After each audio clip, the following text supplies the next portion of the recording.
Today's episode is brought to you by DNA Sports Training. If you or someone you know wants to take their game to the next level, then hit up DNA Sports Training. Visit DNASportsDenver.com to book a training session. We offer specialized sports training from football to track and field and everything else in between. Whether you're an offensive or defensive lineman wanting to get better off the ball, or you're an athlete wanting to improve your speed and agility, we have something for you over at DNA. Visit DNASportsDenver.com now and sign up.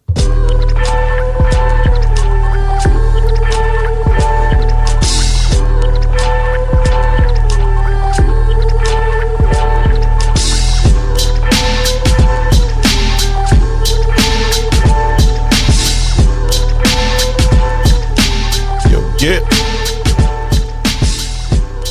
Yo, what's up? What up? It's that time, baby. We're back again. Everybody's been waiting. We're here for you. Oh, you hear that? They're cheering for us. No, they're cheering for us. They love us. They love us. How's it going, brother? It's going, man. How you doing, dude? I'm doing good. Hey, once again, man, it's us, DNA Sports Podcast, DNA Sports Training, DNASportsDenver.com. Make sure you go check us out. Check out the website, get some merch, book a session, check out a podcast. I'm Coach Dom. This my boy. Coach Al. Listen to Don spitting in bars right there. So it didn't rhyme, but it was bars. Yeah, everything it's just you said all was, about flowing, bruh. as the kids say, everything you said was no cap. So make sure you hit up DNASportsDenver.com. If you want to take part of the program, give us your questions, give us suggestions, hit up DNASportsDenver.com/askDNA and take part of the program, man. Make sure you guys hit us up. Let us know what we're doing wrong, what we're doing right. And if there's anything that we're missing, any topic, we cover everything here. I think our last episode we had a debate on the Billboard Top 50. You know, we talk everything here, life, family, sports, of course, and just the things that day to day. The only thing we don't talk about is bullshit. So here we go. Hey, man. Yeah, it's been a while. You know, there's been a lot going on since the last time we were here, so we're here to talk about it. How you been, bro? I've been good, bro. It's been actually a good week or two. You know, sports ended for both my kids, so we're kind of taking this week before we get into the next sport. But you know, it's been a nice little short break. Man, I wish. And for you, it's opposite. Jesus, dude, it's been hectic couple of weeks, but it's been fun. Yeah. Excited. We think going into our fourth full week of track, and we've done 4 meets over 3 weeks. So we just hit these kids with 3 meets this week. Some of my kids threw 3 times this week. Some of them threw back-to-back days. So it's good. I have a lot of them.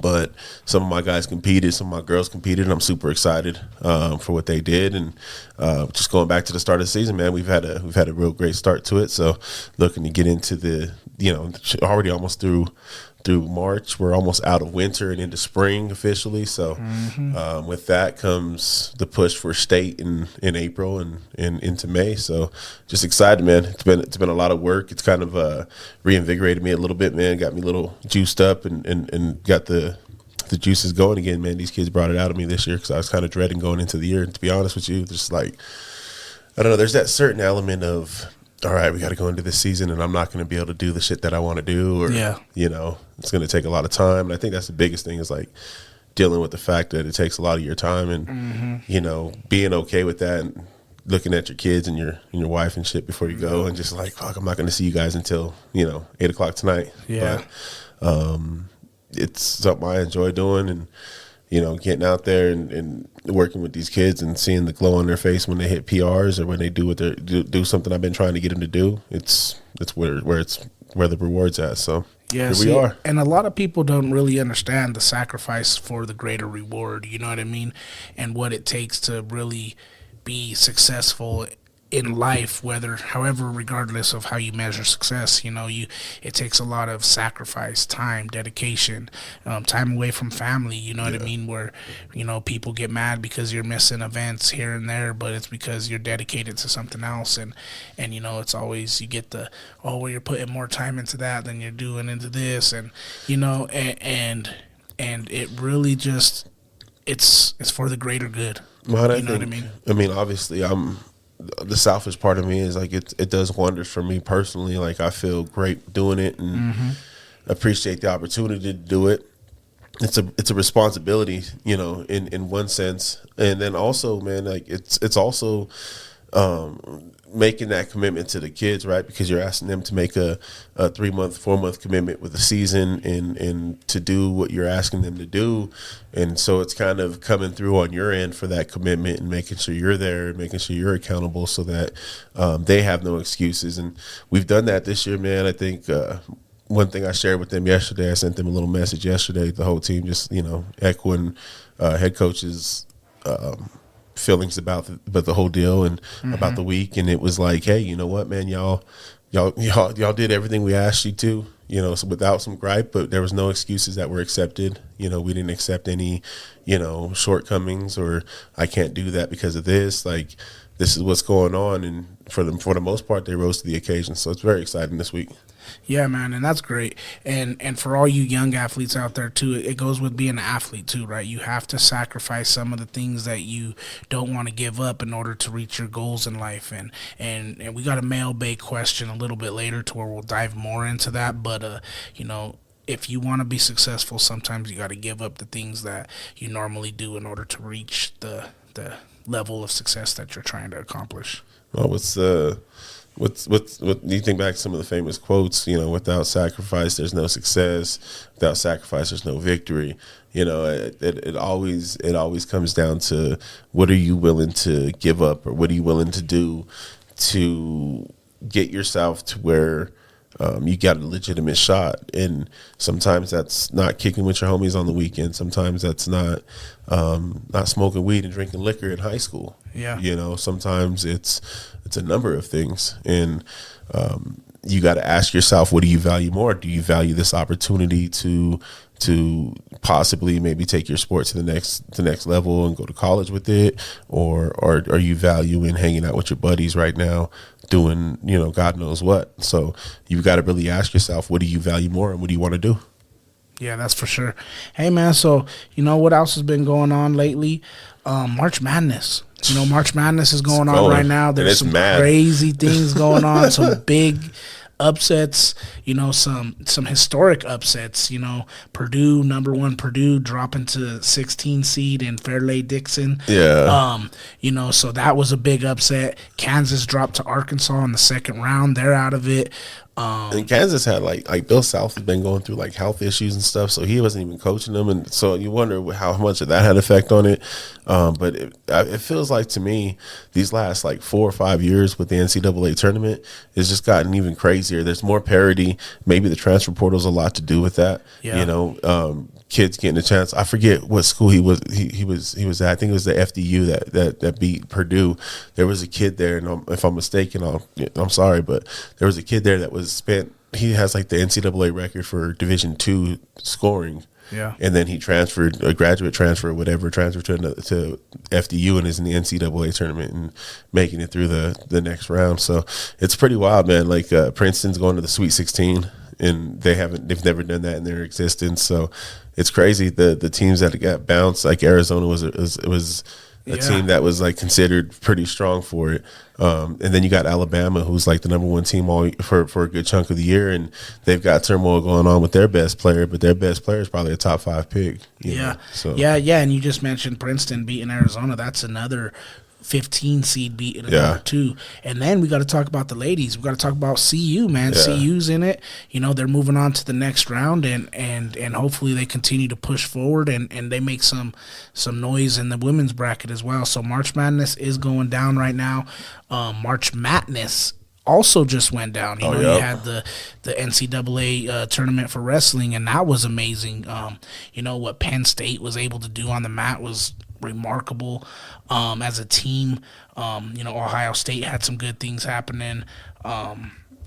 Cornell, you know, again, you see it in March Madness where some of these teams that aren't talked about a lot are doing some damage. Cornell was up there, and I think they finished or will finish in one of the top 4 teams of the NCAA March Madness tournament. So, well, and how about national champion Yes. Andrew Airlees up Yep. there at UNC in Northern Yeah. Colorado from Greeley. Yep. Local boy, winning it at 141. He went through some adversity with injury and whatnot, and falling short, and to kind of hit the pinnacle and win that national title, man, at 141. That's a big title to win. So congrats to them. Congrats to him on that too. Hey, before we get to the mailbag question, I just thought of another question. Is March the best month for sports? No. No? No. Well, you got free agency. Yep. You got March Madness. Yep. You got March Madness. Mm-hmm. You got the, everything with free agency building up. You got MLB's getting ready to kick off. You got the NBA playoffs going down to the stretch. Like, But not playoffs yet. not playoffs yet, but we're in that thick of the stretch. Like March is a pretty good month, and there's some great people born in March. Second, maybe? Oh, to what? Maybe third? To Well, I would consider June. Combine just pretty- happened. June would be a pretty good. Yeah, but there's no games being played. That's just combine. That's just free agency. XFL's popping right now. Look at all their viewers. They're doing great. I'm not. No, I would say for me personally, June, July. That stretch from just depending on how the season goes. It's usually the back end of June, just the beginning of July, because you got the NHL playoffs finishing up, Stanley Cup championship. I mean, Stanley Cup's one of the greatest trophies in all sports. Then you got the NBA playoffs finishing up, usually NBA finals right at the end, and then you've got baseball full swing. And by that point, you're getting right into the All-Star break, and teams that aren't the Rockies usually have already shown who the Rockies are going to be. So at that point, they've already been down there. So all the front runners, all the cream is already starting to rise to the top by that point. You know what I'm saying? And then a week later, you got NFL training camp opening up and things starting to get popping. So There's no. But there's no games. But hey, I don't get excited. I get excited off free agency and draft, but I get excited when I see these pads going on, because that means It's getting ready to come. because you don't win championships on paper. No, you If don't. that was the case, the Broncos and Raiders would have more championships the recent years than they did previously. The Dolphins would be champions this year, on paper. Like, we'll go through that free agency circus going on right now. But I don't know, man. I think it's summertime too at that point, man. We still get snow in March. Yeah, but I'm not talking about the weather. I'm not talking about anything else. I'm talking about the month of March. It's great. And how exciting it is compared to any other month. Like, you can turn on ESPN Plus, bro, and you're just scrolling through different things. You got March Madness going. You got wrestling going. Like, there's a ton going. You got in the summertime, you Combine got just lacrosse. You got some. Boo. You got some like, little. you're lucky you're controlling the board over there, because I would have definitely gave you the womp womp womp or something of that nature. Yeah, you would have got that, bro. Charlemagne's. Oh man, they would have been roasting you, Coach. Come on, you can't compare June to March. I don't know, viewers. You just like March because it's St. Patty's Day. We want, And you ain't even Irish. and I was born in March. When's But your birthday? March 26th, baby. Alrighty, It's that's coming why- around the corner. See, if you ever wonder why me and Coach get it popping, because we both Aries over here. So Aries gang. Hey, but listen, April's viewers, better. you're out there, right? You have an opinion as well. You tell us, April, what is the best month for sports? I'm retracting my previous statement. Well, actually, I'm For not. sports. Second place, you asked. Remember, because you asked, I said third. March is third. April. Like the draft? Well, because usually you got the draft, you got the crowning of the NCAA championship, right? Because usually that's that first week in April, because it's happened on my birthday several times. You got the start of MLB season. The Rockies have hope. That's usually their best month of the year. You've got the NBA ramping up into the playoffs, the NHL ramping up into the playoffs. I stand corrected. June is number 2. April is number 1. Nah. I think for most excitement, yeah, XFL going in April, man. USFL going in April. Yeah, dude, April is where. Plus, April 4th, man. That's where No. the You know magic what? happened. You must have said this on April Fool's Day because you're a fool. Well, and that's the greatest part of April, man. You can prank people, Yeah. and you get a whole day to do it, and no one has to take anything seriously. You can go tell your wife, "I love you, babe." And April's the month of Fools. liars. It's like, Damn. anyway, I want the viewers out there to drop their opinion and hit us up, man. Drop your opinion on the website or on our social media platform. We'll put a poll up later or something, and we'll ask, what is the best sports month? I like it. I think we'll go on IG and do that right away. I think I like that one. What is your favorite sports month ever? I like the summertime too because I'm not working. Like as far as like we don't have a season to really be. We're off season, so I can kind of get out and do some camping, get out and do some fishing, get out and just do some hanging with the fam. So I'm just trying to give reasons. Plus, my mom's birthday's in June. It's great. You know what that means, though? What? But everything you just said is everything not related to sports, which means there's not enough exciting sports on television to keep you tuned to your TV. So you're out there enjoying Fishing life. is sports. You're enjoying life. Okay, you're performing but I'm saying, what is the most exciting month in sports? You know why? Have you ever had a fish on the end of your line and you're fighting that thing? That's pretty damn exciting. You know what I do in March? I sit down and I watch a whole ton of sports on TV because it's the most exciting time. June is so fantastic that it makes you get up and do sports. Okay. You see what I'm saying? Yeah. You get inspired to movement. We ain't sitting on the couch like we just got a vasectomy. Based on... Oh, man. Hey, we're in March, and you know what's happening right now in March is free agency. And that's something that we're here to talk about is free agency and all the crazy thing that's been going on. And I'm going to say it right here before I say anything about free agency. To me, the team that's won free agency this far. I'm recording this, too. Is the Denver Broncos. Oh, my God. How did it hurt you to say that? No, man. I mean, it hurts me to know that we have to play them twice a year and we ain't done jack squat, but we still are who we are and they still are who they are, and we still have to line it up and we'll see what's cracking. But at the end of the day, bro, the Denver Broncos have done great things. They're killing it. One of their biggest issues out of the running back room, right, was turnovers. Yep. They had Melvin Gordon who left them and won a Super Bowl. But anyway, they had Melvin Gordon won a Super Bowl in a practice squad. He still got it. But he was fumble prone, right? He was fumbling all the time. Well, they went and got Samaje Perine who holds that rock, bro. He has a history of not putting the ball on the turf. So I got some on Samaje, but before you move on from that, Melvin winning the Super Bowl with the Chiefs is like me struggling to carry in the equipment and getting to your door, coming in and getting ready to set it down, and you're like, you need a hand with that? And then I give you and you put it down on the floor. Yeah, that is the same equivalent. But nah, Samaje Perine, bro, I think that's a great signing for them. I think Melvin was brought back last year to kind of be that third down back and kind of be that back to out of the backfield, to kind of complement Javonte Williams. And I don't think his personality or ego allowed for that to happen. And I think Samaje Perine comes in with that personality and that ego that will say, hey, you know what? I can compliment him, or I can fill in for him when I need to fill in for him. So I definitely agree with you, and that was a great pickup. Yeah. A close second, honestly, and signings is in my opinion, actually there's a couple good teams out there, but I think the Patriots did some damage. But Miami, man, I think Miami's doing a lot of dirt right now. They're really going after winning that division. They know they got Buffalo to deal with, and they're trying to bridge that gap a little bit closer. And they're out there signing guys, trading for top Jalen Ramsey corner in the league. What I mean? Solidifying that defense. They still got to work out his contract after that. But now they got Jalen and Xavier Howard on the corners.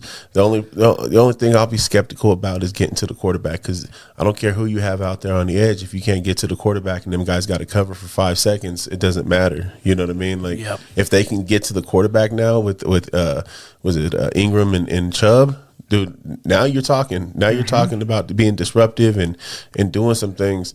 In my opinion, man, I think I like what the Broncos did, and I also like what the Bengals did. Bringing Orlando Brown Jr. They beefed up their offensive line a little bit. That's been kind of the Achilles heel for them recently, and that's what lost them the Super Bowl. And then they came back and beefed it up last year, and then guys got hurt. So we'll see if that actually plays out. And then I think the Eagles did a great job too. They brought back some guys. They lost Miles Sanders, but they bring in a guard. They re-sign Parrish Cox. They bring in Marcus Mariota to support that quarterback position. Somebody that has great knowledge of the game and that can help out Jalen Hurts take his game to the next level. And then they extended Darius Slay. So I thought they did a really good job too.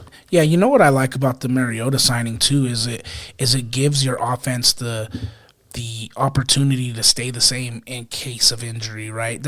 I'm not saying that Marcus Mariota is Jalen Hurts because he's not, but they can do a lot of similar things. So if you lose a Jalen Hurts for whatever reason and Marcus Mariota steps in, it should just be a plug and play, and you should be able to do essentially a lot of the same things in your playbook, and you don't have to start to, only use a section of it because of the capabilities of your quarterback. Yeah, and I think you had someone last year in Gardner Minshew who can step in and kind of do that, what you're just saying. You lose him this year to Indianapolis, and so now you get Marcus Mariota who can do the same exact thing, kind of fits that same mold.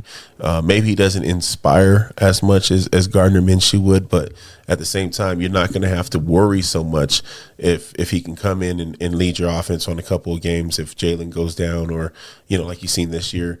I think Jalen Hurts probably could have played a couple of them games if he had it been playoffs or something like that. But if you're ahead and you're trying to make that push and you just need someone to step in for a game or two, I think Mariota's great to do that. What do you think about what's going on with the Chiefs, man? They lost Juju Smith-Schuster. They lost Orlando Brown Jr. They lost a lot of guys last year and won the Super Bowl, but they're picking up a little bit here and there. They did pick up Wiley from the Commanders.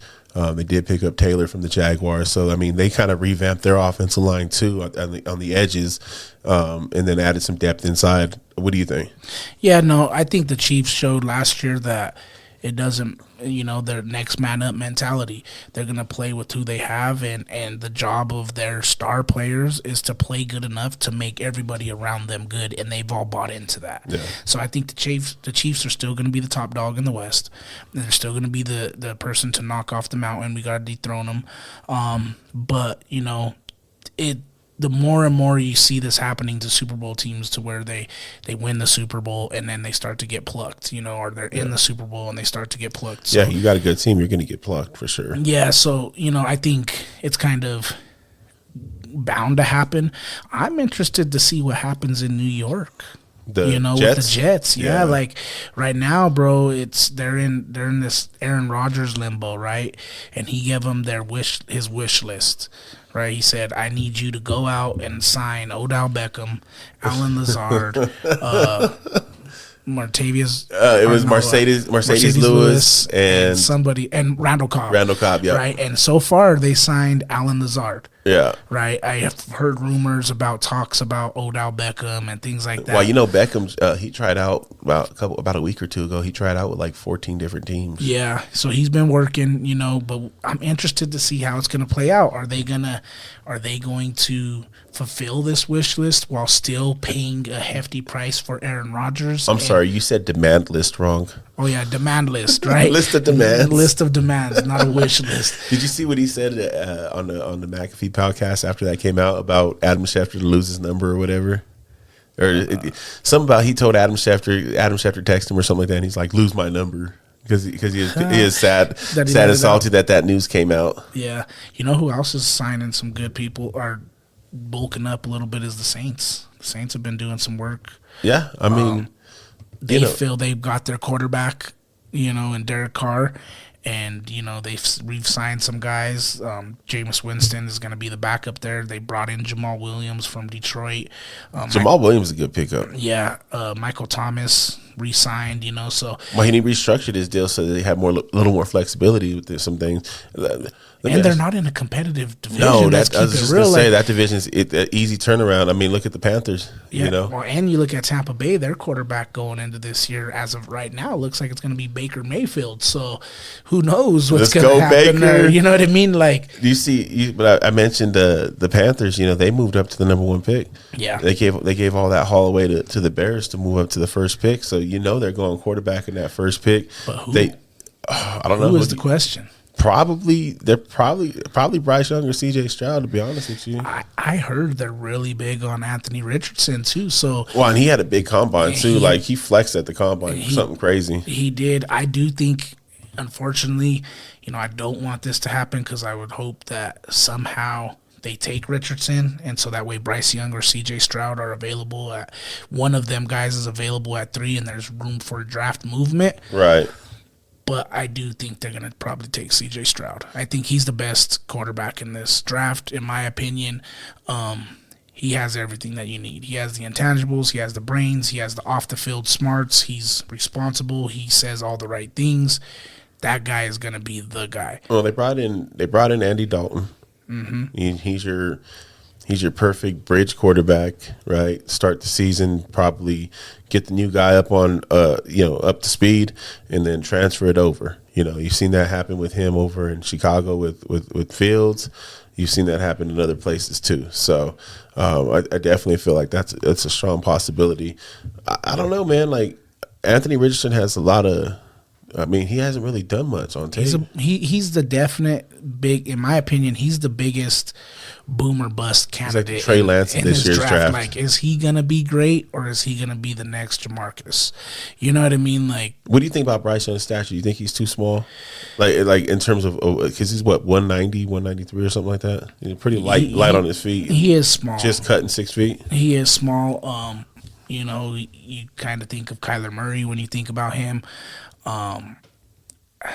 We'll see. I think the quarterback position is changing rapidly, right? It used to go from we want this 6 foot, prototypical quarterback who is a gunslinger to now we want more of the, we'll take either or. We'll take that gunslinger or we'll take that shorter guy who can extend the play and extend the pocket and make plays happen downfield with his arm and his legs. And it seems like that's what's the quarterback position is starting to develop more too. You see the Patrick Mahomes, you see the Kyler Murrays, you see the Tuas, the Lamar Jacksons, you see all these guys who are so great at these things, and the quarterback position in itself is changing to that. Yeah.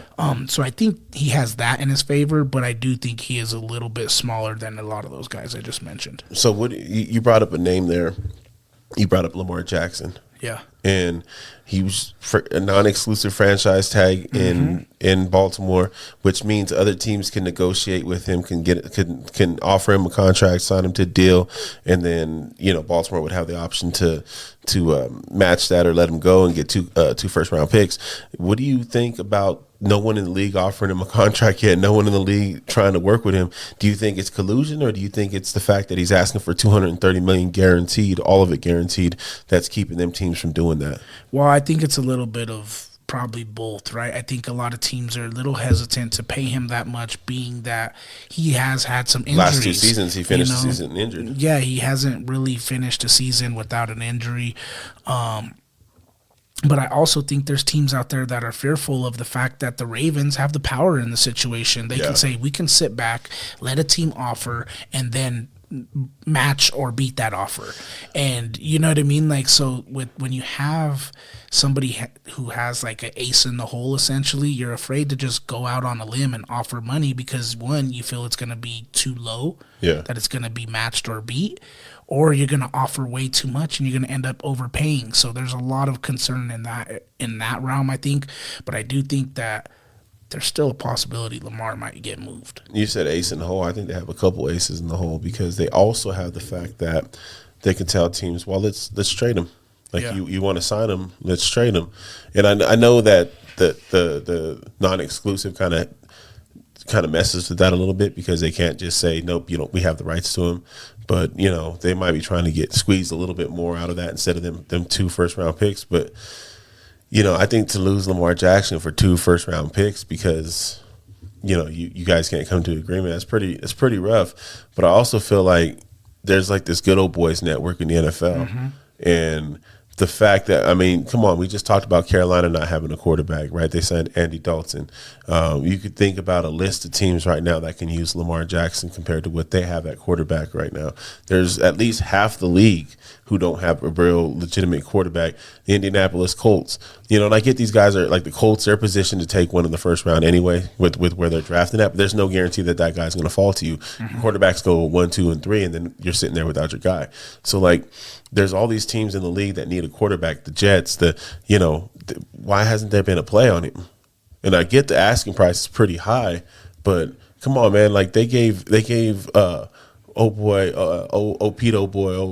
boy over there in Cleveland, Deshaun Watson. They gave him all that money guaranteed, and you mean you can't figure out a way to get Lamar Jackson paid? And I get his injuries, but he's also an MVP winner. He's also one of the most dynamic players to ever play that position. Yeah, like how is that not happening right now? And I do feel there's some sort of, I don't know if it's collusion or if it's just like this, maybe one team doesn't want to do it because down the road another team might do that to them and they set the precedent, right? So I don't know. It's kind of weird, man, that nothing's happening with that, and that he hasn't been even offered a contract from anybody. Yeah, it also is kind of showing that the Ravens might not be in as comfortable position as they think either, right? Because they don't know what the future holds at quarterback, so they haven't really made any moves free agency. And if you got Lamar Jackson, you have to like build your offense around him, and you kind of have to wait, right, to see what he does before you start pulling the trigger on stuff. So right now, all they've done is re-sign Trayvon Mullen.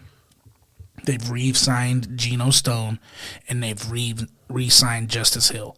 All re-signed players. None of these guys were free agents that they went out and sought and paid for. And I think with Lamar's decision looming, they're kind of handcuffed into the decision of we can't really overspend because we might have to match someone's offer. And that's why I think teams are kind of hesitant to pull the trigger on Lamar, because they know the Ravens are going to match regardless, because they don't want to lose their guy. Yeah, there's definitely something to be said about that too. And like I said, they're kind of handcuffed. They have to build their team, their offense around Lamar Jackson. Anybody that goes and signs Lamar Jackson is going to have to do that. Like if you have him on your team, you're going to have to bring in the right running backs. And he needs receiver help too. I know he's got some okay receivers. Like he doesn't got horrible receivers, but he doesn't got like this even one truly one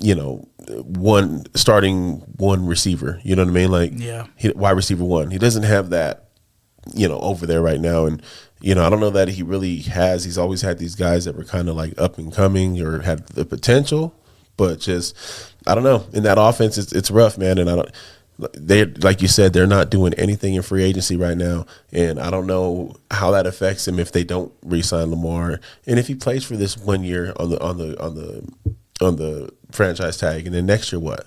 You know what I mean? So you're just back to this. Sometimes you just got to bite the bullet and pay the quarterback, but there's consequences to that, and you're seeing that here in Denver. Oh, yeah, well, we almost had the situation with the Raiders, man, when signing Jimmy G. He came into the facilities, was supposed to sign his contract, have his physical, and have a press conference. Come the press conference, he didn't have his press conference. When the Raiders were asked about it, they said no comment. So there was a lot of speculation going on that he failed his physical. At that point, bro, I was freaking out. I'm like, all right, we need to go pull the trigger and get Lamar, right? Because right now we got a guy who we took this shot on that may have or may not have failed his physical. Turns out Jimmy G didn't fail his physical. It was only some contract verbiage that they were kind of going back and forth on. They got it squared away. They did sign him to the same exact deal that they were talking about once the verbiage was translated. But talking about being worried about taking a chance on a guy and then finding out that he didn't pass your physical, that was scary, bro. As a fan, I was freaking out. My homie Raider Rocky, he's a big ass Raider fan, and that day he posted on Facebook, let me find out this fucker got hurt walking into the door. Yeah. Just like, I seen someone said, oh, Jimmy G goes on IR after signing contract. He signed it. Tunnel. Yeah, he pulled something signing his contract. Dude, that's funny, and unfortunately, it's possible and true at the same time, because he has been prone to injuries. But when he hasn't been injured, I think he's been a very solid quarterback, and I think I called this shot, not quite your Super Bowl 38 35 winning score pick that you had, but I called this shot a few weeks back when I told you that. I was like, I really thought that Jimmy G was going to be the one that ended up in Las Vegas, just because his connection with McDaniels, and you kind of mentioned it off of there. It's like becoming the New England Raiders, or the Las Vegas Patriots. Yeah, I was just getting ready to say one thing for sure, two things for certain is Josh McDaniels loves him some Patriots, boy. He's signing him some Patriots, making us the Las Vegas Patriots or the New England Raiders, whatever you want to call it. To his credit, Jimmy G's better than Matt Castle. Yeah. So when he came to Denver and tried to get Matt Castle here instead of Jay Cutler, at least he's trying to improve the quarterback position in Las Vegas versus. But let me ask you this: is Matt Castle in the time of when he signed him to Denver as equally viewed in the ranks of quarterbacks for that current time frame as Jimmy G is in this one? No. Sure, because positive. Because the game is changing, right? There's a lot of guys ahead of Jimmy G right now. I got 3 words for you: Super Bowl appearance. Yeah. And Matt Castle had that 11-5 season where the Patriots missed the playoffs because Tom Brady got hurt the first game of the season, and the Dolphins busted out the old running game on him with Ronnie Brown, and that was the introduction, to the whole Wildcat formation with Tony Sparano, and that was the year the Dolphins won the only year that the Patriots didn't win it for like 20 years, but whatever. Yeah. But no, I think Jimmy G's more reputable coming in. I think Jimmy G's more reputable than Carr. Yeah. I think he's better when healthy. He's a better quarterback than Derek Carr. Oh, for sure. It's just those words, when healthy, those are the scariest 2 words that are going to be around Jimmy G for the rest of his Raiders career and the rest of his NFL career. Yeah, and I think they both do things some different, right? I think Derek Carr has a little bit more arm strength than Jimmy G, but Jimmy G is a better game manager. So I do think that there are some pros and cons to having either one of those guys. But, before we move on past free agents, I'm sure we're going to talk about this for a while because we're in March, we're in April, draft's coming, it's off season. This is what's going on. Who to you are the still best available free agents out there? I could go first if you want. Yeah, go ahead, because I got to pull up that list. I know Odell Beckham is getting a lot of talks right now, but for me, the guy out there that I think will bring the most value to a team, specifically my team, is Bobby Wagner. Come on over to Vegas, baby. Come on, Bobby. We need you in Vegas right now. Our linebacker room is horrible. We need a Bobby Wagner, maybe even a Marcus Peters. Come holla at your boy.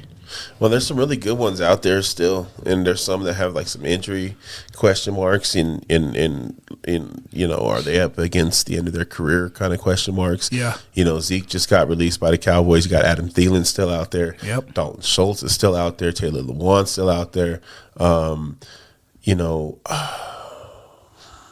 would have to say Bobby Wagner's not a bad one. You got Chauncey Gardner-Johnson out there too, though. I probably have to agree in terms of like direct impact right away. Maybe Bobby Wagner, Frank Clark's out there too, and he could. That would be a great one, honestly. He can wreck a game, and he showed you this year in the playoffs that he can wreck a game when he's right.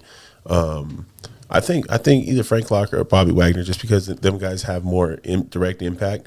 Now, I think if you're a team with a good young quarterback that maybe you don't have a lot of veteran receivers around him, Chicago Bears, maybe look at Adam Thielen. Yeah, that would be a great pickup.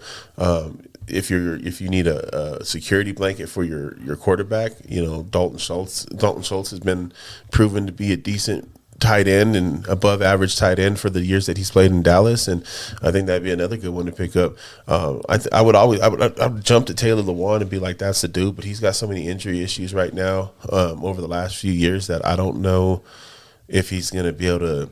There's one or two ways you go with that, right? You come back from your injuries and you're sustained and you're healthy and you do okay, and then it just breaks down. The other ways it just breaks down and it keeps breaking down. So I don't know if that's where he's at this point in his career. If not, I mean, he's a very solid tackle. I think he'd be great for a team that needs tackle help. This list I have has Isaac Sumalo, but they just the Philadelphia Eagles just signed him back up. So, but long way to answer your question. I do think Wagner or Frank Clark are probably the best on those lists. You know who's one of the most underrated in my opinion, and it's strictly due to size. And I want to bring this up because being undersized doesn't mean necessarily that you don't got the intangibles to play the position or play in the NFL or at any level. Is Chauncey Gardner-Johnson? Yeah. You know, I think right now a lot of people are worried about his size, but he is a straight animal out there, bro. He's always around the ball. He's a ball hunter. He's versatile. And for me, he delivers those big blows when you need it, whether he's coming, whether he's playing in the slot as a corner or he's coming down from being a safety. I think he's undersized, but that guy is very underrated in this. And to me, he should be at the top of a lot of these free agency lists when we talk about who's available still. So before we move on, before we get out to NFL news, I got one more for you one more little interesting nugget I just found here that I want to share with you. And the source for this is sportstrack.com. Okay. Sportstrack. And it's listing the 2023 NFL free agents, their dollars for the total, the years, the average annual value, total guarantee as signing, all that good stuff, right? Mm-hmm. It pays to be a quarterback. Yes. It pays to be a quarterback, dude. So Derek Carr tops the list. 4 years, $150 million. It's an average annual salary of $37,500,000, right? You know what his total guarantee was? According to this, $100 million, right? So next you got Mike McGlinchey with the Broncos. $87,500,000, which that's a lot of money, but almost half of what Carr got. Do you know what his guarantee is? 50. He's got, Derek Carr got twice as much in guarantee just because he's a quarterback, man. Javon Hargrove comes up on there next, but it's a pretty cool little website, man. It's interesting to see what some of these boys get and how skewed it is for a quarterback to a lineman. We were talking a little bit, I believe it was off air. I don't think we brought this up about the value of a running back. And top running back, arguably in 2023 free agency, was Miles Sanders. Mm-hmm. $25 million and 13 guaranteed. Yeah, it's fierce out there for those running backs, and their window is so short, man. You can see guys like Austin Eckler requesting a trade. Yeah. Henry wanting to move, or them wanting to move on from him. The limbo with JJ and Josh Jacobs and the Raiders going on right now, where they're keeping him around on a tag, but who knows what they're going to do in the future with him and how happy he is. Does he want to stay around? So I think, running backs, they're definitely a dying breed, but when you find one, you got to pay them and appreciate them, because at the end of the day, they take a beating. Shelf life for a running back that gets the touches that Josh Jacobs gets is like 3.5 to 4 years, 5 years, right? So Josh Jacobs got drafted, and he's on his first contract. He's on his rookie deal, right? Didn't get the 5th-year option picked up. Okay, and now he's got this one chance to cash in that he'll probably won't get a chance like this to cash in ever again, because let's face it, wear and tear breaks these guys down, right? He gets franchised. Now he's got to play this year on a franchise, and the franchise is decent. I mean, I think it was like 12 million, 13, 14 million or something like that for a running back, maybe a little bit more. But did the Raiders, by franchise tagging him, take his opportunity to get a bag? Yeah. And we see that they're not going to pay running backs, but I guarantee you he would have got more than what Miles Sanders got. Oh, for sure. Without a doubt. He would have. Without a doubt. But it feels like he was robbed his opportunity, and this was collectively bargained by the players. Obviously that is what it is. But in a sense, he was robbed his opportunity to really maximize his value. Lord forbid he don't get hurt or something this year, doesn't have a down year, right? That'd be the only chance he gets to maximize his value. But that's one more year. That's 200, 300 more carries on that load. There's another 100. He led. He was pretty high in the team in receptions. I don't want to say led, but he was pretty high in the team in receptions. Right? They use him in very many ways. He gets the most touches. Not to mention, these running backs have to pick up blitzes coming into, linebackers and safeties and corners screaming in there. Full go. And they're picking up these blocks, bro. They're taking a beating at the running back position, and to me, they're a little underappreciated for what they do for teams. I do think it's harder to find a really good running back, but there are really good running backs out right now that are kind of getting done dirty by the organization. Yeah, Saquon Barkley getting his franchise, same thing. He's running the same thing. He's had injury histories in the past. This might be the only opportunity he got to get him a good signing bonus, because that's where the money's at. It ain't in the actual contract. It's in that guaranteed money, right? So, it feels like these guys got robbed an opportunity. But before we move on, I just want to give a shout out to Icon Sales and Icon Boxing. Shout out to my boy Mario over there at Icon Sales. Got some things in the works with them. We'll announce soon, but shout out to what they're doing over there. If you need some affordable furniture, maybe you're redoing a living room or redoing a dining room, need to get your new dining room table, hit up Icon Sales, get hooked up, man. They got great program over there. Everyone gets approved, and it's one of those things you can save a lot of money, man, and get and support local business. Also, shout out to Icon Boxing. They had a few of their fighters take home a Golden Glove state championships. So shout out to them boys. Again, shout out to Icon Boxing. Make sure you hit up the gym and go see what they got going on over there. A lot of great work going on over there. Yeah, shout out to Mario and Icon, man, and everybody out there. Coach D doing them things, and all them boxers out there going and competing at Golden Gloves and doing what you got to do, man. Putting in that work to be the champ. Yes, sir. Yes, sir.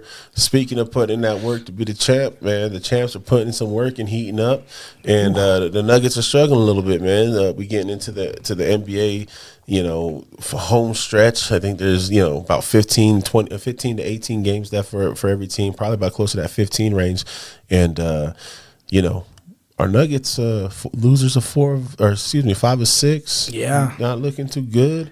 Jokic still doing his thing, but he's considering the bad pub that comes with losing and all that, he's starting to slip in the MVP. Yeah, it evened out the race a little bit. According to the odds makers, of course. They don't have votes, but I don't know. I think a lot of the stuff that Kendrick Perkins came out saying kind of added to that a little bit, to the opinion, but nonetheless, they are struggling right now. Jamal Murray's kind of being inconsistent. One thing that's been great is MPJ's been great, but he's still going back and forth with Mike Malone, and I'm hoping Mike Malone doesn't screw this thing up. Man, what are we doing? Yeah, no, they're definitely looking a little bit shaky as of late, losing some games, and like you said, the Warriors heating up. We talked about the MVP race, and I do think that, some of the slander kind of took away from what the Joker has going on, but at the same time, we can't take away from what other players are doing either. And Embiid, man, he's kind of embarked that number one spot and overtook, according to the rankings, overtook Joker. But he's had 7 straight 30-point performances, turning to the number one scorer in the NBA. Yep. So there's something to be said about that. This young man has Philly rocking. Yeah, the Phillies won 8 straight. Yeah, they're rocking right now. So, at the same time as it sucks to see some of the things being said about the Joker affect him. I don't know that they're affecting him as much, because he's still scoring points. He's still almost averaging a triple-double in the last few games that they're losing. I think more than anything. Go ahead. No.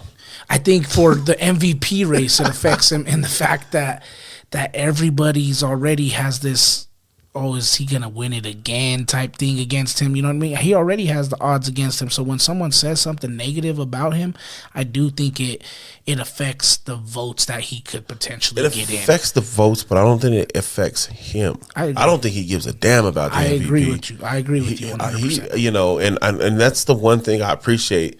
He don't give a damn about that MVP. Mm-hmm. You're right. I think we're struggling right now, but right now is the right time to struggle. Yeah. It's you want to get it right before the season ends. We've got our last few games, in bag to get. Like, let's get our struggles right. We mentioned the Warriors are hot, but they have lost 3 straight. Up before that they were killing it, but they have come up against 3 straight losses. They have dropped back down into that 7, that play-in game. I would love for them to have to be in the play-in game and lose. That I would not be sad by that. Nuggets, despite their struggles, they're being 5-5 over the last 10. They still have a 3.5 game lead on the number 1 seed. They did clinch the division. They did clinch the playoff spot. So, we're in the show, right? We're in the tourney. And I think we just need to make sure we stay home to start the tourney. It'd be nice to try to get number 1 overall so that if we did make it all the way through, we're hosting the first 2. But, whatever. Yeah, but no, you're totally right. Right now it's about securing home court and staying healthy. Yep. Right, and the season is coming to a near end. April 9th is the last regular season. That's when it ends, and then the 11th is that first play-in game, right? I think I'm totally with you with everything you said just now. Like that, right now they're in a position to where I don't want to say they can lose, they could afford to lose, and they could get comfortable in losing. That's not what I'm saying. Not at all. But they do want to make sure that they don't put ourselves in a position to where we end up injured or anything like that right before the playoffs. You know what I mean? So we don't want to have when Jamal went out a couple years ago, 10 games before the playoffs. We don't need that. Yeah, we want to coast in, but we want to secure our spot at the same time. So I'm with you. I know it's nothing to panic about, Nugget fans. I think, right now this is kind of what you see in the NBA. You see these long seasons. It's hard to stay dominant, you know what I mean? And you go through these windows of and every team has gone through it so far this year. Like every competing team has gone through that stretch where they've lost a lot of games and they just weren't very good for a week or two. The good thing is they've all come out of it. It just happens that the Nuggets are going through it in March opposed to going through it in June or January or December. You know what I mean? So there is that with it. I think they're okay. Like I said, I just don't want to see right now. Phoenix is sitting in 4. Right, so they're 5 games back from 3. I don't think they're going to make that push to get to that 3 seed. So we're going to see possibly Phoenix in that second round, which, okay, let's do it. Let's make it happen, right? What I don't want to see is Golden State making it to that 5th seed or that 4th seed, and then Golden State or Phoenix is a guaranteed matchup, right? One part of me feels like that. The other part of me is like, to be the best, you got to beat the best. And shout out to Ric Flair, I think regardless, like we're going to have to go through the best team. We're going to have to go through Golden State or we're going to have to go through Phoenix if we want to get where we want to get. I think those are the only 2 teams in the West that present that trouble to the Nuggets. I don't fear what Memphis has got going on. They've got a lot going on with Ja Morant flashing guns at titty bars here in Denver. And excuse my French, and Sacramento's a good team, but they're a young team and they're not a veteran playoff team. And I don't necessarily fear them either. But I do see the Phoenix Suns and I do see the Golden State Warriors as big problems. Clippers, Mavericks, they could be good. Mavericks can be good. I'm not going to lie, but I don't think they've got chemistry yet. And I don't think they're going to get the chemistry. And, the Lakers, they're on the outside looking in. So yeah, and on the East, the Celtics clinched.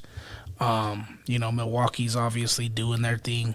Celtics clinched with, I think, a Miami lost is how they clinched that. But there's a lot going on there, right? Dude, Milwaukee's scary. Yeah, Milwaukee is deadly scary. And Giannis, man, I mean, he's that dude. Like we say, I think this is the 3rd or 4th episode in a row where we're praising. We're talking Giannis, dude, and he's just remarkable. Probably one of the best players to ever play in the NBA. Period, in my opinion. But the East also has some crazy matchups, bro. If the playoffs started today, you got Cleveland and New York. You got a good one. You got Boston and the Nets would be a good one, and then you got Philly and Milwaukee waiting for the winners of that. And then in the play-in tournament, you got the Raptors and Chicago, or you got Atlanta versus Miami. Like those. The playing games are a little bit like but the actual playoff seeding right now, when it comes to the 4 to the 6 seed, those are some exciting games. Even if you mix them up a little bit, let's be real, the 7 and 8 shouldn't change. Miami Heat, Atlanta Hawks. No. One of those 2 teams should be the 7. One of those 2 teams should be the 8. For sure. I don't see Toronto or Chicago doing anything to kind of derail that. So they'll play. I don't see that happening. Here's the crazy thing, bro. Did you see with Chicago? You see Lonzo Ball's about to miss his 3rd season with a knee injury on his 3rd knee injury or 3rd knee surgery, bro. Like, man, talk about being hit. Chicago had opportunity to do some real big things this year, and he was a big part of that. And it just sucks for him. I hope he can get his career back on board. I mean, he's not like the all-time best, but at the same time, he provides something that Chicago can really use, and to have signed him to that deal and not really get anything out of him yet, it's kind of got to be frustrating for Chicago For sure. and for the fans. I think you're right though, man. I think the East is going to consist of those top 3 teams. To be honest with you, though, like I really feel like Milwaukee, and then Philly just coming out of nowhere, right? Not out of nowhere, but coming out of just the back to start pushing 8 straight. They moved up to that 2nd seed. We'll see if they can hold on to that 2nd seed over Boston. My thing with Philly is, like, can you do it in the playoffs? Mm-hmm. Can you do it against Milwaukee? Can you do it against Boston? Because they haven't been able to in the past. And, that'll be the one that we see. So excited about what the NBA's got going on, man, and we'll see what happens with it. I hope our Nuggets kind of turn it around and get it going. But, once the Nuggets playoff run ends, whether it's in a championship or an exit, I'll be done watching basketball. Yeah, we'll wait. We'll wait to give our predictions till we get closer to the playoffs. Yeah, but I'm absolutely. interested to see who you have coming out of each conference. I think out of the West, I know you have coming out of that conference, but I definitely want to have that conversation when we get closer to it. I mean, absolutely, man. You know how it goes, dude. This thing changes so often. 2 weeks ago, 3 weeks ago, I wouldn't even consider Philadelphia coming out the East. I wouldn't see them overtaking Boston. Definitely still don't feel like they can overtake Milwaukee, but still wouldn't have thought that back then. But now look, 8 games later that they've won, Joel Embiid just inserting his dominance. That's a hard thing to match up against right there. So, things change. Yeah. But anyway, man, let's move on to other things that are going on right now. And we just want to give a little bit of a spotlight on other things outside of sports, entertainment, some things that kind of fuel our fire. And what have you been watching or listening to lately, Coach? We just got done, and we haven't talked about this on the pod at all, but just got done watching that show, The Last of Us. Yeah, and that show was a pretty good show, man. I never played the game. It was a game on PlayStation. Mm-hmm. It started off as like this zombie movie, which there very much is, and it's just interesting. With it's not like brain eating zombies or anything like that. Yeah. It's a actual real fungus that exists in life that. Spread around the world, and life as you know it ended. And got a couple of characters that kind of just navigate their way through, trying to get to the other side of the country for some, to possibly lead this young girl who's shown to be immune to the virus, to get her to save people. And it's just a roller coaster of emotions throughout the way, and the ending is just even more explosive as the show was, man. So I thought it was a great show. I don't want to spoil it for everybody that hasn't watched it, but it's definitely something worth watching. It got me stockpiling my ammo again, making sure, because zombie apocalypse. But that's always that's my problem always with the zombie movies or shows or anything like that, and I know this one's a little bit different. I've heard from you and I've heard from other people that it's been highly recommended that I should go watch it. I just never been into them because it always turns us into everybody's gonna go out and start preparing for the zombie apocalypse and buying ammo and stocking up on rations and this and that. Like, come on, bro. If you're about that life, these are things you should be doing on the regular anyway. Like, oh yeah, you know what I mean? Absolutely. But I just think it's funny. You ever shows like that? You ever listen to Bill Burr at all? No, I haven't. Bill Burr's got a great skit on about preppers. I was trying to find the skit, but I can't find it. But he was talking about, if you can't fight or you can't shoot, all you're doing is building up all this material for someone else to come and get. If you ain't got a bigger gun, the next guy with the bigger gun will just come take all your shit. So he's like, you're preparing for them. It's cool. Like, I lost all my stuff in a boating accident, so it's hard to say. I'm very unprepared, but it's interesting, man, because they make the characters so relatable that you can kind of. You start finding yourself making the same decisions they made, or understanding and sympathizing with some of the questionable decisions that they make in the show. And it starts off with like just suspenseful bang, and it finishes with this a literal suspenseful bang. So it's a great show. I thought it was awesome. Been listening to like just a bunch of different podcasts, man. That's kind of all. You know, if it's not music, that's kind of what I listen to, is some podcasts. So like, been listening to like Lex Friedman. He has different types of guests on there, and he's very knowledgeable dude and kind of neutral kind of cat. Doesn't necessarily lean one way or the other. So he's had like Kanye on there when Kanye was going through his madness, and then he's had like, you know, scientists and some just interesting cats on there. And then for the shits and giggles, like Two Bears One Cave, another podcast with two comedians, Tom Segura and Bert Kreischer, who just say dumb shit and make me laugh. I listen to it at work to pass time sometimes, man, punching in things, you know? Yeah, no. What about you? For me, I've been watching a lot of Stars. A lot of Stars Network, man. I love BMF. I love Power. Let's get that sponsorship. You know what I mean? I love Snowfall. I've been I heard all about on that my show. Snowfall, bro. It's essentially, it's about the drug epidemic in LA, you know, back when in the 80s when the government kind of was Does it and it talks about like that? accused of feeding they did. drugs into California, and this is all about that. It So does doesn't it- just talk about it. It is it. Does it go back to like the Mena, Arkansas, and you know about Mena, Arkansas? It goes back to like the drug trade feeding the war, you know, and sending firearms and everything overseas to fill the wars going on, right? While we're just tearing down our community. So it's a great show, bro. I love it. Barry Seals, man. I've been all about Snowfall and everything going on with that. You know, podcast wise, in the hip hop podcast world, there's been a lot of drama going on lately with No Jumper. No Jumper just pretty much revamped their whole staff. AD's gone. You know, you got T-Rail and them. They're all gone. Good for them. They're gonna, you know, they're doing their own thing. And in my opinion, that's really the main reason why I watch No Jumper, is because of those characters. So, you know, I've been staying with them, rocking with them. Music wise, I'm really, really anticipating the drop of Conway the Machine's new album. March 31st, he's dropping a new album called Won't He Do It.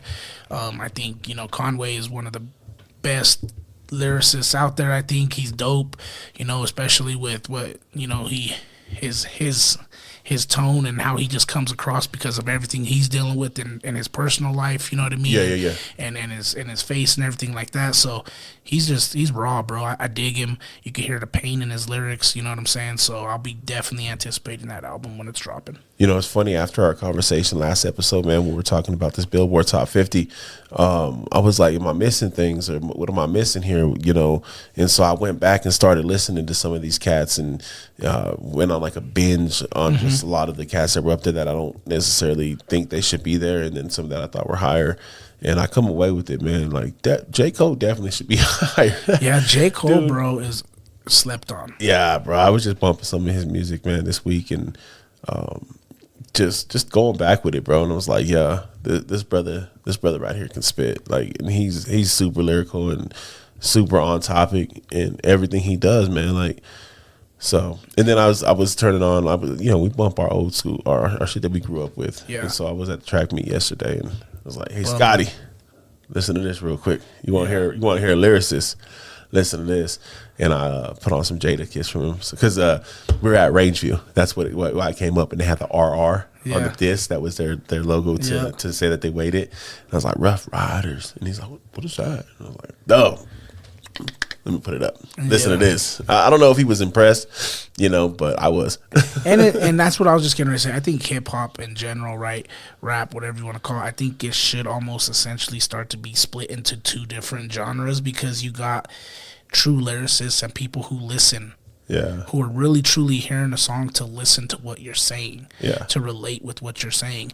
And then you got entertainment, right? Almost where we're just gonna make some tracks that sound good, that was gonna pop in the club, and, it's almost and like we might not be saying the most lyrical stuff. It's like one room has more emphasis on the lyrics, and another room has more emphasis on the production. Yeah, right. And I'm like, it you know, not to get into that conversation, but it almost kind of started like with Little John, like making crunk music. Yeah, right. You know what I mean? Like, where, he come through, say some things on there, repeat a chorus a few times, say some things on there, you know.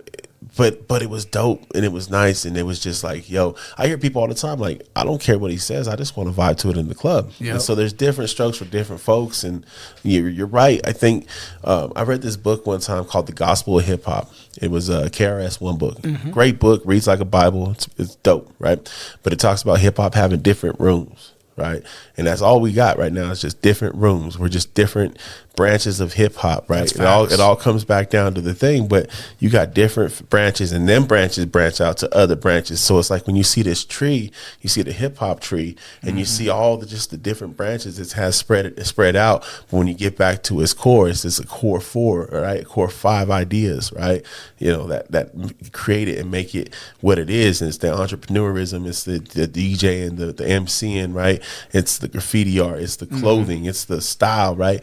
But it all branches out and becomes its own little thing. But when it comes down to it, it's all rooted in hip hop. So see, and I think the person at each sub core of all those branches that breaks off into these different rooms, I think all those people should have been in the top 5 of that Billboard. Yeah, those people are all like the Mount Rushmore, right? Yeah. But if you think about it, man, I mean, you don't always get them founders to be like recognized like that. A lot of their work, they're the offensive defensive line of the group, right? Like a lot of their work is built on the back of them, but like the glory is found in the quarterback. Right. You're right. Yo, it's getting about that time, bro. We've been grinding. You know, we're excited to have you guys participate in our mailbag questions. Make sure you visit DNASportsDenver.com/AskDNA. Again, DNASportsDenver.com/AskDNA. You can also hit us up on Instagram, Facebook, Twitter. Hit us with any of your questions on our social medias. We're happy to answer them. If you want to hear something from us, we're happy to put that out. But we have a mailbag question today from an incoming high school athlete, 8th grader going into 9th grader, and we'll both answer this one because I think we both can answer this one. But it says Don says I'm going to be a freshman and I'm thinking about going out for my high school football team. I've never played organized football before. What are some things I can do to give myself the best opportunity to be successful? Well, for you, for me, I think is just like anything in life, you get out of the game whatever you put into it, right? So if you want to be successful in high school sports, then I think you need to be dedicated. I think you need to put in the time, the work, the effort, everything that goes into being a successful high school athlete. You need to do that. And, I think a lot of people sometimes just think that, you get to the high school level and it's all about natural ability. It's not all about natural ability. Sometimes, natural ability, you get to high school and other kids catch up to you. You know what I mean? And then the playing field is even, and it's all about who takes the craft more seriously, who puts in that time when no one's watching. And you could be a great athlete, but if you don't put in that time and you don't study the game, you will not be successful. So, take football and encompass everything that comes into being a great player, film study, being a great student athlete, making sure that your nutrition is right, your body is right, you're putting in all the work, then I think you'll be successful. Yeah, I would agree with you. I would say one of the first things that I would actually point out to athletes is to make sure they're working hard, right? It doesn't matter necessarily your stature, your size, the size of the dog. It's more the fight in the dog, right? So I would say make a habit out of working hard and pushing yourself to your limits. Be very coachable. Mm-hmm. Let your coaches mold you. Let your coaches teach you. I know sometimes some of the stuff that we do or say, you want to find reason in why we're telling you to do this. Well, the reason always comes with the results, right? We're not telling you to do this right now for results right now. We're telling you to do this stuff right now for results later. We're telling you to build muscle memory, to understand what you have to do so that when it comes game time, you can just go out there and do it naturally and you don't have to think on the field or think on the court. That's the most important part is being coachable so you don't have to think for yourself on the field. It just comes naturally. And then I would get started right away. Like I would find out a lot of times you can start working out with your high school team. A lot of times you can participate in their spring football camp that they have. But I would find out, reach out, if you can get a hold of the coach on Twitter or even email, just reach out and let them know your prospective prospect coming in and just first time playing. But I would definitely reach out and try to make myself known. I would try to get to the workouts, not try to make a name for myself right away. Don't go in there and stir the pot. But go in there and bust your ass. Go work hard. Go show the coach that you're willing to do the work. Show the coach that you're willing to be present. And coaches notice that stuff. And those things stick in their mind when they're coming to maybe 2 or 3 players that they have to choose from. And they're not sure which one's going to do it. Well, the one that's been more present, the one that's been showing that they can work hard, if everything's equal, the one that's been more present, showing that they can work hard and showing that they're willing to work hard and be coachable, those are the ones that they're usually going to go with. Those are the ones I usually go with. Yeah, and there's many different ways to skin a cat, right? So a lot of the things that we just said leads down to this: buy in. Yep. Buy into the program that you're going into. You know, there's a lot of successful programs out there that do things slightly different. You know what I mean? And if you go into any program and you're reluctant to buy into that program, it's going to be a hard transition for you as a young athlete trying to showcase your talents and fight for those spots if you're not fully bought in or committed to what the coaches are trying to do. You know, at the same time, you guys are great athletes, and it's all about what you put into the game. You know, the coaches can't play the game. We're facilitators of talent. You know, we're going to show you the right things, in our opinion, on how to get yourself to this next level and to not think on the court or the field and to be successful. But at the end of the day, it's all about the work you put into it. And if you're fully committed to the program, nobody is bigger than the program. Be committed to your success. Be committed to the program's success, more importantly. Dom, about that time, brother, man. I appreciate you. Every time we do this, man, it's always a fun thing to do.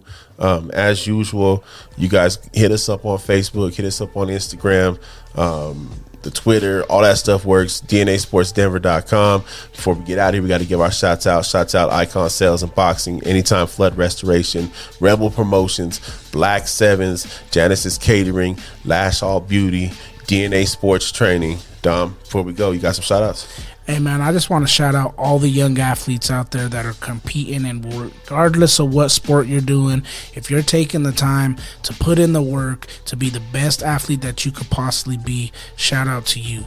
Yo, and to my track athletes, my throwers, and if you're listening to this right now, it means you got to the end, and I appreciate you for listening. Specifically, come see Coach Al on Monday. I got a Gatorade for you. We'll do it like that to see who's listening on the squad, right? But shout out to you guys for your hard work, man. Very proud of you guys.